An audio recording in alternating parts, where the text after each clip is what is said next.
Welcome to the Inspiro Podcast, a podcast exploring personal growth, leadership, strategy, communication, and fulfillment. We are your hosts, Jason Luchtefeld and Bill Woodburn. I'm here as a dentist, transitioning into a career to help facilitate individuals and their organizations towards a more fulfilling future. Hi there, I'm Bill Woodburn, and I'm a licensed professional counselor and licensed marriage and family therapist in Austin, Texas. I'm fascinated by the way people come together to solve problems, whether that's couples or families, dental practices, or organizations. We're going to be exploring a lot of topics, and for us to be able to be free to do that, I have to let you know that this is not intended to be dental advice or counseling advice.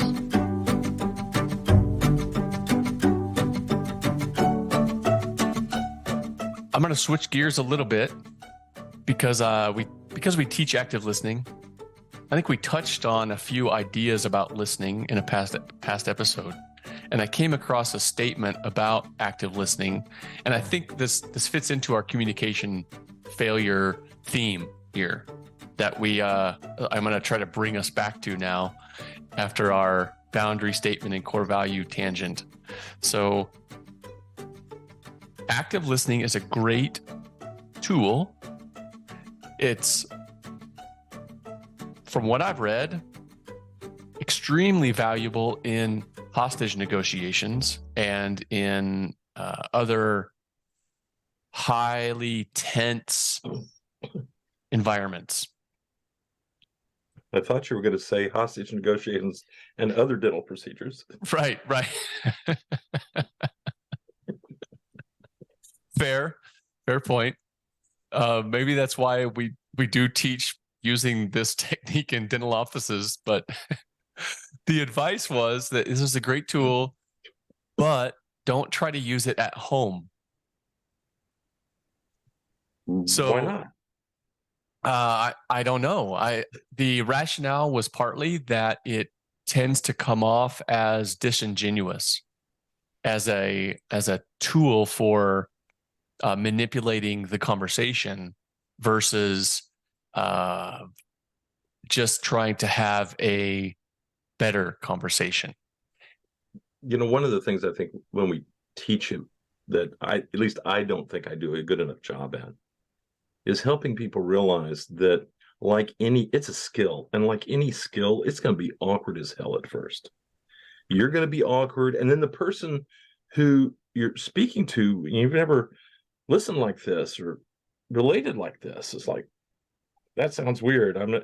And so between your awkwardness and doing it and their awkwardness and hearing it, yeah, it's going to seem fake. Mm-hmm. So the other piece I think that was brought up was that it is oftentimes an intimate relationship is too emotionally charged on both ends. Whereas in a hostage negotiation or something like that, you have one person that's highly emotional, but you have another person that's intellectually able to manage to bring it down, to de-escalate the conversation, where in an intimate relationship, you often end up with two people that are higher charge. Neither one is able to be the negotiator. Sure, yeah. Except that's, again, an early phase. Okay. When most of the fights that I see in my office between couples is because someone thinks the other person's not listening to them.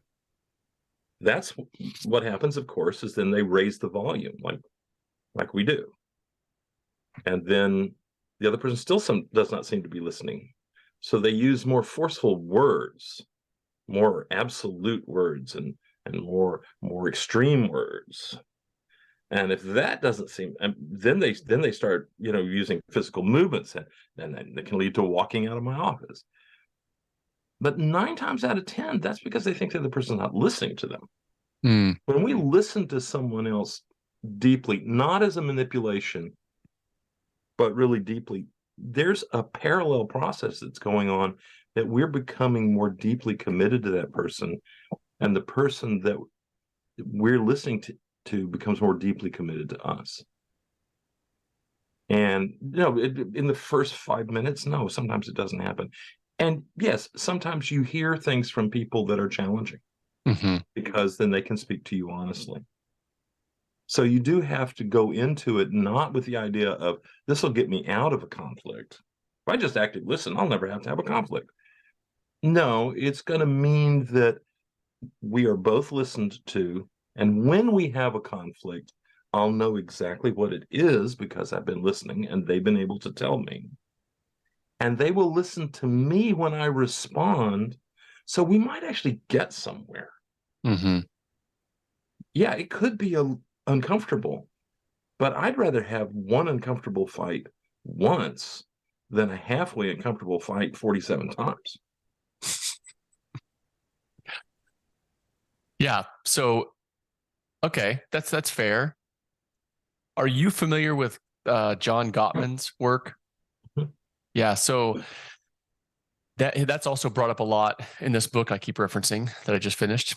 And so he does talk about conflict and the idea that conflict is good and we should have some. And a complete absence of conflict is as big of a red flag as having conflict. So he's broken it down into 4 main areas, and you've kind of touched on some of these throughout these conversations. If in a conflict there is criticism, stonewalling, defensiveness, or contempt, there's 83% predictive power that there is going to be a divorce. And he's got some serious numbers to back that up. Yeah. But you've kind of, through your explanations, you've touched on some of those topics, not with those specific words, but in your descriptions of what healthy conflict looks like, what having intention to try to do better looks like. And in not doing those things, you run into these 4, what he calls the 4 horsemen of divorce. And to circle back to one of your initial pieces, which I think is so important right here. My goodness, during a conflict with a loved one or a valued team member or an important colleague, if you were impeccable with your words, if you were sitting there worried about clarity, not dominance, I want to pick the word that is the clearest about my value, my intention, my hurt, or whatever it is. Not the one that I think is going to push on the other person the most. Not the one that's going to win the argument the most. Not the one that's going to protect me the best. But the clearest one. Wow, I wonder what that would do. That someone is actually having a level of honesty. It isn't like, I'm honestly angry with you and I think you're awful. Well, what if that person said, what you're saying really disturbs me. And I find that I'm hurt hearing you say that.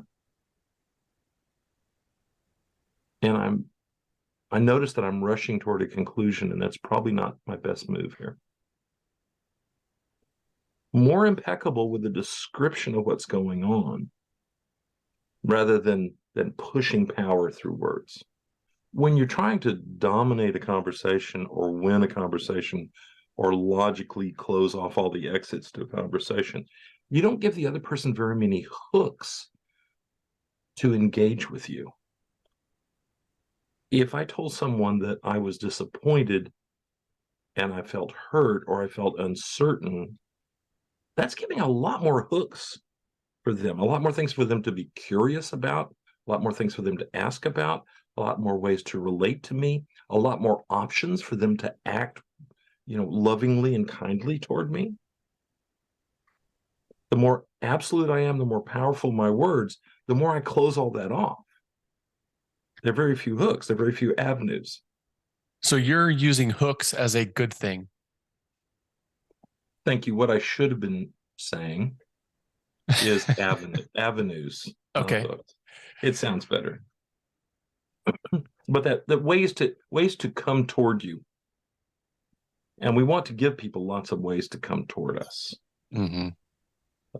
Unfortunately, sometimes the styles of argument that we get taught, either in our families or in school or whatever, really restrict that. No, I'm going to block all this off with my logic and my anger until you can only approach by telling me that I'm right. That's the only way to approach me now. I've got this all sewn up, as opposed to a wide variety of ways to approach. Someone may be saying, I still think you're wrong, but you're a really valuable person. I'm not meaning to hurt you. Wow, let's leave that avenue open too. Hey, a quick one today, but I think it cuts deep. So maybe listen to it a second time. See how that can be utilized in your life starting today. Next episode, we're going to start getting into some social media communication positives and negatives. Again, any questions or comments? InspiroPodcast@gmail.com. Really appreciate you listening in. Thanks.